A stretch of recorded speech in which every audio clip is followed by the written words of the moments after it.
Morning, Trainiacs. Little 90-minute ride.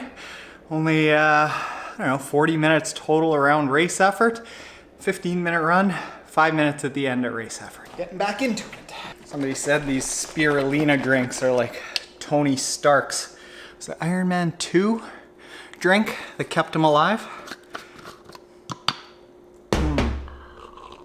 Nailed it today. What I was running in there that I've been using for some of my base miles lately is this. This is the Hoka One Mach 2. And we're gonna talk about how I feel about it today. Wanted to feel different ways about it than I do.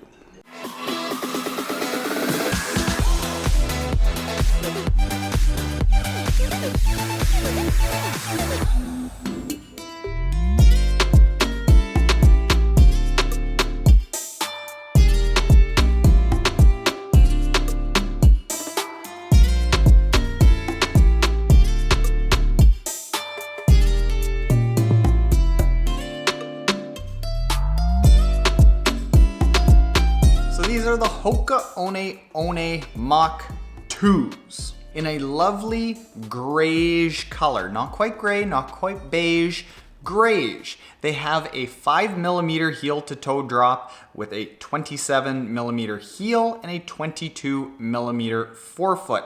They are $140 and in a men's size 9, they are 7.8 ounces. So they are, in theory, just as the specs show, a very racy, kind of nice, lightweight, but cushioned, because it's Hoka, racing shoe for the road.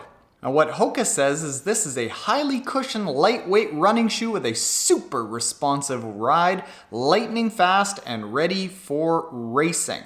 Now why I use those air quotes for racing is because you would think, based off of all those specs, all of that hoopla by Hoka, the description of it, that this would be a really fast shoe. In fact, that's why I got this shoe. I had intended to race in this coming into Half Ironman Puerto Rico. I thought it was gonna be super fast. In fact, a few years ago when this first came out, some pros that I talked to actually said that they had ordered this to be their racing shoe, and they had a similar experience to me, in the sense that it is a racing shoe. So they've got a really nice, light, breathable upper, as you would expect from a racing shoe, super minimal. They are very flexible as far as Hokas go. They don't have a really big heel cup, so there's nothing digging in there. They don't have much beyond just this tiny little tab here as far as getting it on in the middle of a race. They've got no loop to grab onto, but they've got a really nice thin tongue. Nothing's too big and bulky.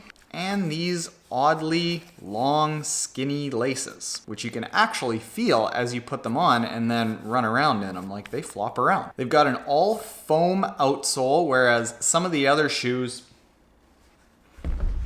like the Hoka One Bondi, has a rubber portion on the outsole to make it more durable. This is nothing but foam. So while you're going to get, workhorse kind of miles out of a Bondi and a lot of the other Hoka shoes, this is not going to last that 300-400 miles that you would get from this. The sole is just going to degrade as it gets scuffed up. And it's also not super grippy, so don't expect this to do really well if you're using it for trail running or off-road running, gravel running, things like that. Like, this is made for the road. So why the quotes? Why all these funny faces that I'm making? Why this story about pros who thought it was going to be their racing shoe but aren't actually using it as a racing shoe? Well, fact of the matter is that the specs, everything about the design of it should lead to it being a racing shoe, but I tended to lean more towards just base, steady miles on the treadmill, long runs outside, walking around, a little bit of working out in the gym, but definitely not my speed runs. In my experience, this was a nice cushioned shoe. Like, it did take away some of the impact from my body, but as far as responsiveness, as far as energy return, as far as lightning fast, I would actually say that this is one of the most dead shoes that I have tried in the past 2 years. There is just literally no responsiveness, no energy return that is shooting you forward. And when you've got shoes like the Adidas Boost, the Nike Vaporfly 4%, the Newtons On Running Clouds, which are all starting to be able to offer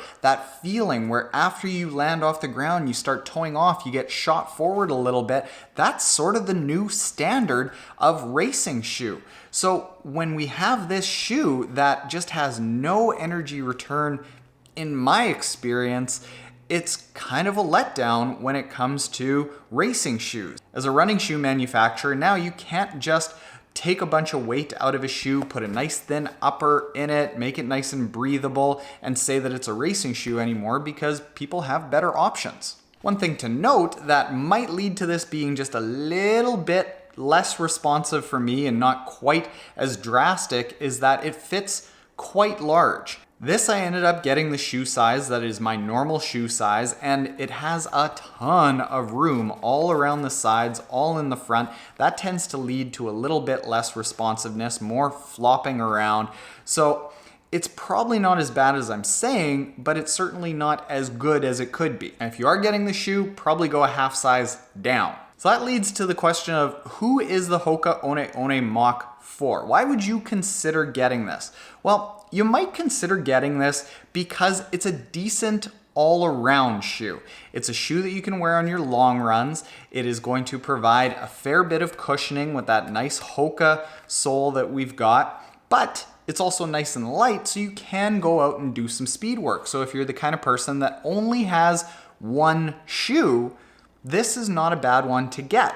However, when I compare it to other shoes that I've reviewed in the past, the Hoka One One Bondi, this probably has more energy return. It's going to last a little bit longer. I actually even found this to have decent performance in speed workouts, kind of similar to this. It's not nearly as breathable though. It's a little bit more heavy, so it's not going to perform as well in like that really high-end speed work. But this is only $10 more, and in my opinion, it's probably a better shoe.